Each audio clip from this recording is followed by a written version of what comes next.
Hello friends, வணக்கம். தங்கம் விலை சரிவு, நகைக்கடன் குறித்து ரிசர்வ் வங்கி விளக்கம் பற்றி இந்த வீடியோவில் முழுவதும் பார்க்கலாம். அதுக்கு முன்னாடி நம்ம சேனலை இது வரைக்கும் சப்ஸ்கிரைப் பண்ணலன்னா சப்ஸ்கிரைப் பண்ணி வச்சுக்கோங்க. அப்படியே பக்கத்தில் உள்ள பெல் பட்டனை மறக்காமல் ப்ரெஸ் பண்ணி வச்சுக்கோங்க. அப்போ தான் நம்ம சேனலில் இது போன்ற வீடியோக்களை அப்லோட் செய்யும்போது உங்களுக்கு தொடர்ந்து கிடைக்கும். வாங்க வீடியோக்குள்ளே போகலாம். சமீப காலமாக தங்கம் விலை கடும் ஏற்ற இறக்கங்களை சந்தித்து வரும் நிலையில் விலை வீழ்ச்சி ஏற்பட்டால் நகைக்கடன் வாங்கியவர்கள் பாதிக்கப்படுவார்களா என்ற சந்தேகம் பொதுமக்களிடையே எழுந்துள்ளது.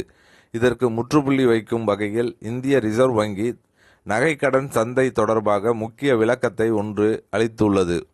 2026ஆம் ஆண்டின் இருமாத பணவியல் கொள்கை கூட்டத்திற்கு பிறகு பேசிய ரிசர்வ் வங்கி அதிகாரிகள் நகைக்கடன் வழங்கும் வங்கிகள் மற்றும் நிதி நிறுவனங்கள் வலுவான பாதுகாப்பு விதிகளின் அடிப்படையிலே கடன் வழங்கி வருவதாக தெரிவித்துள்ளனர். தங்கம் விலை குறைந்தாலும் வங்கிகளின் நிதி நிலைமைக்கு எந்த ஆபத்தும் இல்லை என்றும் தற்போதுள்ள நகை கடன்களின் தரம் மிகவும் சிறப்பாக இருப்பதாகவும் கூறப்பட்டுள்ளது. ரிசர்வ் வங்கி விதிகளின்படி தங்கத்தின் மதிப்பில் 80% வரை கடன் வழங்க அனுமதி இருந்தாலும் பெரும்பாலான வங்கிகள் அதைவிட குறைந்த அளவிலேயே கடன் வழங்குவதால் திடீர் விலை சரிவு ஏற்பட்டாலும் பெரிய பாதிப்பு ஏற்படாது என விளக்கப்பட்டுள்ளது. கடந்த 2 ஆண்டுகளில் நகைக்கடன் பெறுவோரின் எண்ணிக்கை கணிசமாக உயர்ந்ததுடன் 2025 நவம்பர் நிலவரப்படி நகைக்கடன் நிலுவைத் தொகை இரட்டிப்பாக அதிகரித்துள்ளது. அவசர பண தேவையும் தங்கம் விலை உயர்வும் இதற்கு முக்கிய காரணங்களாக உள்ளன.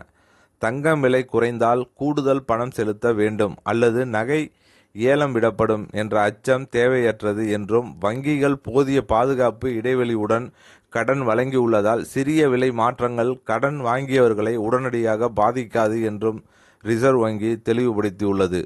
நகை கடன் மட்டுமல்லாமல் சிறு மற்றும் நடுத்தர தொழில் கடன்கள் உள்ளிட்ட பிற கடன் பிரிவுகளும் நிலைத்தன்மையுடன் இருப்பதாகவும் தெரிவிக்கப்பட்டிருக்கு.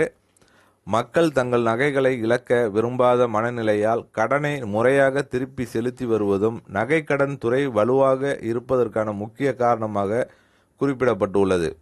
தற்போதைய விலை வீழ்ச்சி சூழலில் புதிய நகைக்கடன் பெறுவோருக்கு கிடைக்கும் தொகையில் சிறிய மாற்றம் இருக்கலாம். ஆனால் ஏற்கனவே நகைக்கடன் பெற்றவர்களுக்கு பெரிய பாதிப்பு இருக்காது என்பதே ரிசர்வ் வங்கியின் உறுதியான விளக்கமாக உள்ளது.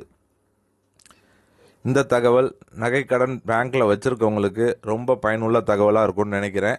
இந்த வீடியோ பிடித்திருந்தால் லைக் பண்ணுங்கள், ஷேர் பண்ணுங்கள். மீண்டும் இது போன்று வேற ஒரு வீடியோவில் சந்திப்போம்.